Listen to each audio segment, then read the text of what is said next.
اعوذ باللہ من الشیطان الرجیم، بسم اللہ الرحمن الرحیم۔ آیت نمبر 49 اور 50 میں اللہ تعالیٰ ارشاد فرماتے ہیں کہ اور جب ہم نے تمہیں فرعون سے نجات دی، وَإِذْ نَجَّيْنَاكُمْ مِنْ آلِ فِرْعَوْنَ، جب ہم نے تمہیں فرعون سے آل فرعون سے نجات دی، اور وہ تمہیں یسومونکم سوء العذاب یذبحون ابناءکم ویستحیون نساءکم وفی ذلکم بلاء من ربکم عظیم، کہ وہ تمہیں شدید اذیت والا عذاب دیتے تھے، وہ تمہارے بیٹوں کو ذبح کرتے تھے اور تمہاری لڑکیوں کو یعنی بیٹیوں کو زندہ چھوڑ دیتے تھے، اور یہ تمہارے رب کی طرف سے بہت بڑی آزمائش تھی۔ اس آیت میں بنی اسرائیل کی طرف آنے والا ایک اہم واقعہ جو ہے وہ بتایا جا رہا ہے کہ ان کو اللہ تعالیٰ نے فرعون سے کس طرح سے نجات دی۔ فرعون جو ہے وہ قدیم مصر میں جو بادشاہ تھے ان کا لقب تھا۔ ان میں سے ایک فرعون جس زمانے کی یہ بات ہو رہی ہے، اس نے خواب دیکھا، کوئی خواب دیکھا جس کی تعبیر اس نے نجومیوں سے جب پوچھی تو اس کو یہ بتایا گیا کہ بنی اسرائیل میں ایک ایسا بچہ پیدا ہوگا جو اس کی سلطنت کا زوال کا باعث بنے گا۔ اس لیے اس نے پوری سلطنت میں یہ حکم جاری کر دیا کہ جہاں کہیں بھی بنی اسرائیل آباد ہیں وہاں اگر کوئی لڑکا پیدا ہو تو اسے قتل کر دیا جائے اور لڑکیوں کو زندہ چھوڑ دیا جائے۔ اس کا حوالہ تورات میں موجود ہے، اگر بیٹا ہو تو اسے ہلاک کر دو اور اگر بیٹی ہو تو اسے جینے دو۔ فرعون کی اس احتیاطی تدابیر کے باوجود اللہ تعالیٰ نے حضرت موسیٰ علیہ السلام کو پیدا کیا اور زندہ رکھا، اور مزید حیران کن بات یہ کہ حضرت موسیٰ علیہ السلام جو فرعون کے ظلم و ستم سے نجات دینے والے تھے، وہ خود فرعون کے محل میں انہوں نے پرورش پائی، اور ان کی جو بیوی حضرت آسیہ ہیں، فرعون کی جو بیوی تھیں حضرت آسیہ، انہوں نے خود اپنے ہاتھوں سے اس حضرت موسیٰ علیہ السلام کی پرورش کی۔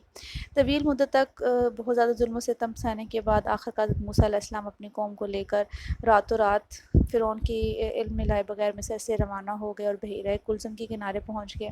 ادھر فرعون کو جب خبر ملی کہ بنی اسرائیل جو ہیں اس کے ہاتھوں سے نکل گئی ہیں تو اپنے لشکر سمیت وہاں پہنچ گیا۔ اب بنی اسرائیل کی مشرق کی جانب جو ہے وہ سمندر تھا، ارد گرد پہاڑیاں تھیں، اور مغرب کی جانب فرعون کا لشکر تھا۔ اس طرح نجات کی ان کو کوئی راستہ جو ہے وہ نظر نہیں آ رہا تھا۔ اس مصیبت میں اللہ تعالیٰ نے ان کی مدد کی۔ حضرت موسیٰ علیہ السلام نے اللہ تعالیٰ کے حکم سے اپنا جو عصا تھا یعنی جو ان کی لاٹھی تھی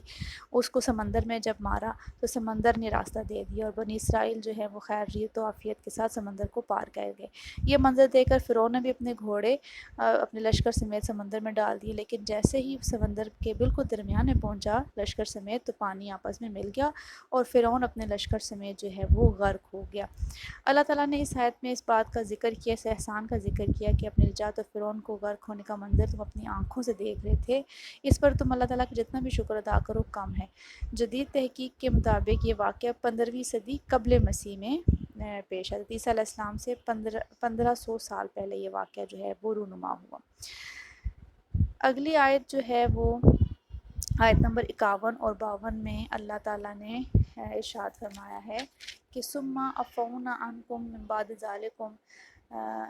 لعلکم تشکرون، کہ اس کے بعد ہم نے تمہیں معاف کر دیا۔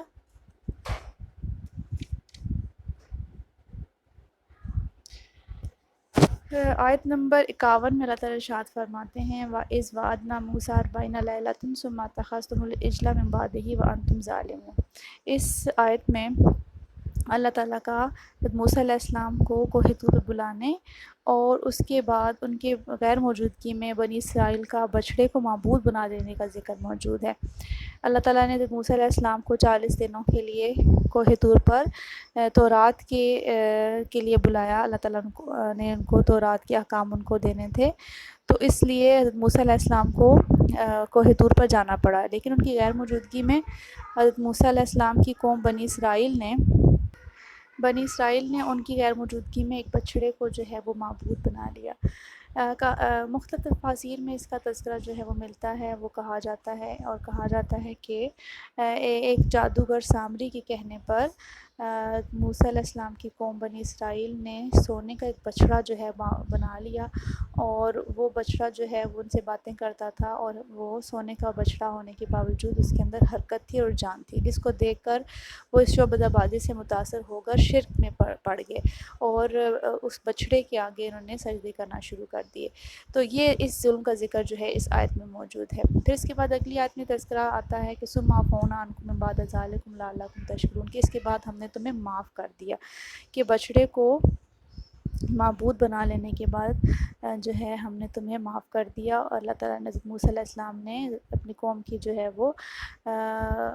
سفارش کی اور اللہ تعالیٰ سے معافی طلب کی، تو اللہ تعالیٰ نے اس کے بعد ان کو معاف کر دیا۔ آیت نمبر 53 میں جو ہے وہ آیت نمبر 53 کے اندر اللہ تعالیٰ جو ہے وہ ارشاد فرماتے ہیں کہ ہم نے تمہیں تورات کا عطیہ جو ہے عطا کیا۔ وَإِذْ آتَيْنَا مُوسَى الْكِتَابَ، اللہ تعالیٰ نے موسیٰ علیہ السلام کو کوہ طور بلا کر مقدس کتاب تورات جو ہے ان کو عطا کی تھی، اور اس آیت فرقان سے مراد وہی چیز ہے، یعنی کہ تورات جس کے ذریعے حق و باطل میں نمایاں فرق ہو سکے۔ یہاں فرقان سے مراد احکام شرعیہ یا موسیٰ علیہ السلام کی معجزات بھی مراد ہیں، کیونکہ ان سے جھوٹے سچے اور کافر و مومن کا واضح فرق جو ہے وہ سامنے نظر آ جاتا ہے۔ بعض مفسرین کے نزدیک تورات کو الفرقان کہا گیا ہے۔ اس کے بعد مزید جو ہے وہ انعامات کا تذکرہ بھی جو ہے وہ ملتا ہے۔ آیت نمبر 54 میں جو ذکر ہے کہ وَإِذْ قَالَ مُوسَىٰ لِقَوْمِهِ، اور جب موسیٰ نے اپنی قوم سے کہا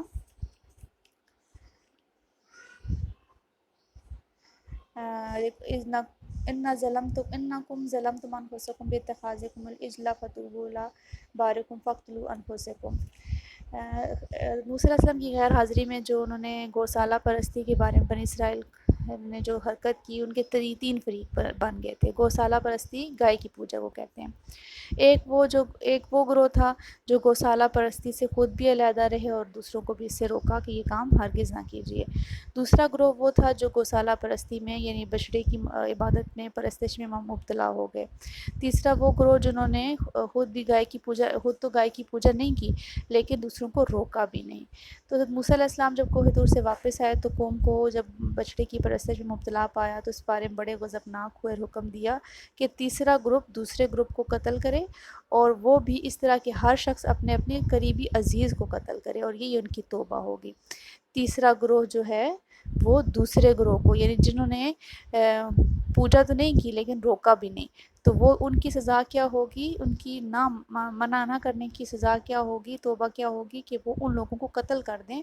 جو اس شرک میں جو ہے مبتلا ہوئے تھے۔ حضرت موسیٰ علیہ السلام کی شریعت میں شرک کی سزا جو ہے وہ قتل تھی۔ اس طرح مجرموں کی 70,000 سے زائد کثیر تعداد جو ہے وہ قتل ہوئی، تو اللہ تعالیٰ نے من حیث الجماعت ان کی توبہ قبول کی، اور اللہ تعالیٰ فرماتے ہیں کہ بے شک اللہ تعالیٰ توبہ قبول کرنے والا ہے۔ آیت نمبر 55 اور 56 میں اللہ تعالیٰ نے 7واں جو انعام ہے وہ اس کا ذکر کیا کہ ان کو حیات بعد الموت ان کو جو ہے وہ دی، مرنے کے بعد کی زندگی۔ یہ واقعہ اس کا تذکرہ جو ہے وہ ان آیات میں ہے کہ جب کوہ طور سے واپس آنے کے بعد موسیٰ علیہ السلام نے اپنی قوم کو حق کی دعوت پیش کی، تو انہوں نے ایک بڑا عجیب و غریب مطالبہ کر دیا کہ ہم تمہاری نبوت پر تب ایمان لے کر آئیں گے جب اللہ تعالیٰ کو اپنی آنکھوں سے دیکھیں گے۔ حضرت موسیٰ علیہ السلام نے بہت سمجھانے کی کوشش کی کہ اللہ تعالیٰ کو آنکھوں سے نہیں دیکھا جا سکتا، لیکن وہ اپنے اس مطالبے پر بہت ڈٹے رہے۔ آخر کار اللہ تعالیٰ نے ان سے کہا، موسیٰ علیہ السلام سے کہا کہ اپنے ان تمام لوگوں میں سے 70 آدمیوں کا ایک گروہ جو ہے، ہر یعنی کہ خاندان سے، ایک قبیلے سے ایک سردار جو ہے وہ کوہ طور پر میرے پاس لے کر آؤ۔ حضرت موسیٰ علیہ السلام ان کو کوہ طور پر لے گئے۔ اللہ تعالیٰ نے اپنی تجلی دکھائی جس کی وہ تاب نہیں لا سکے، بجلی کی کڑک تھی کہ اس نے ان کو آ گھیرا اور وہ فوراً مر گئے، جل کے بھسم ہو گئے۔ حضرت موسیٰ علیہ السلام جو ہے حضرت موسیٰ علیہ السلام یہ سارا منظر ان کے سامنے ہوا، تو انہوں نے اللہ تعالیٰ سے ان کو زندہ کرنے کی درخواست کی کہ اگر انہوں نے دوبارہ اللہ تعالیٰ نے ان کو دوبارہ جو ہے وہ زندہ نہ کیا، دوبارہ جن کو زندگی نہ بخشی، تو جو پیچھے قوم ہے وہ ہو سکتا ہے وہ زیادہ سرکشی اختیار کریں کہ موسیٰ علیہ السلام نے ان کو وہاں جا کر قتل کر دیا، اور اس کے بعد پھر ان کو دوبارہ زندگی اس لیے بخشی جائے کہ تاکہ وہ شکر ادا کر سکیں اور اپنے کیے پہ افسوس بھی کر سکیں اور احسان مندی اور شکر گزاری کا جو ہے وہ ثبوت دے سکیں، لیکن اس کے باوجود ایسا نہ ہو سکا۔ آیت نمبر 57 میں ان کے لیے 7واں انعام جو ہے وہ ذکر کیا گیا۔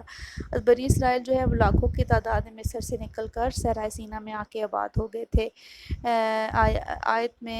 اس آیت میں اس کا ذکر بھی موجود ہے کہ جو بنی اسرائیل پر صحرائے سینا میں اللہ تعالیٰ نے ان کو دھوپ اور فاقے سے بچانے کے لیے کیے تھے۔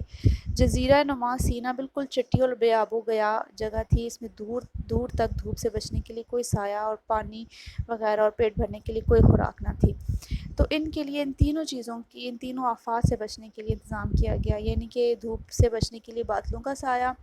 اور اس کے علاوہ پینے کے لیے 12 چشموں کی فراہمی، اور پیٹ بھرنے کے لیے من و سلویٰ کی خوراک جو ہے ان کو دی گئی۔ من و سلویٰ وہ قدرتی غذائیں تھیں جو سفر و سیاحت کے دوران لوگوں کو 40 برس تک مسلسل ملتی رہیں۔ من جو تھا وہ دھنیے کے بیج جیسی ایک چیز تھی جو اوس کی طرح ان کے اوپر گرتی تھی اور زمین پر جم جاتی تھی، اور سلویٰ بٹیر کے قسم کا ایک پرندہ تھا۔ خدا کے فضل سے ان کی اتنی کثرت تھی کہ ایک پوری قوم ایک مدت تک ان غذاؤں کو کھاتی رہی اور زندگی بسر کرتی رہی، اور فاقہ کشی کی مصیبت ان کو اختیار نہیں کرنی پڑی۔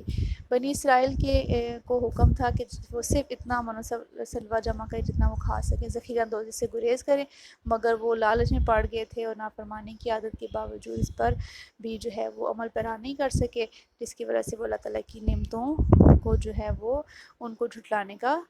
ذریعہ بنے۔ اس رکوع کی آیت نمبر 58 اور 59 میں ان کو جو ہے سزا کے بارے میں اللہ تعالیٰ نے بتایا کہ جب وہ 40 سال تک سرائے سینہ میں گھومتے رہے اور من و سلوہ کھاتے کھاتے وہ تنگ آ گئے، تو انہوں نے اللہ تعالیٰ سے ایک بستی کا مطالبہ کیا کہ جہاں وہ آباد ہو سکے، تو اللہ تعالیٰ نے ان کو داخل ہونے کا حکم دیا۔ یہاں اس جگہ سے مراد بیت المقدس کا شہر ہے، جسے اسرائیلیوں نے حضرت موسیٰ علیہ السلام کی وفات کے بعد حضرت یوشع علیہ السلام کے زمانے میں فتح کیا تھا۔ باب سے مراد بیت المقدس کا دروازہ ہے، اور یہاں سجدہ سے مراد اصطلاحی سجدہ جسے ہم مطلب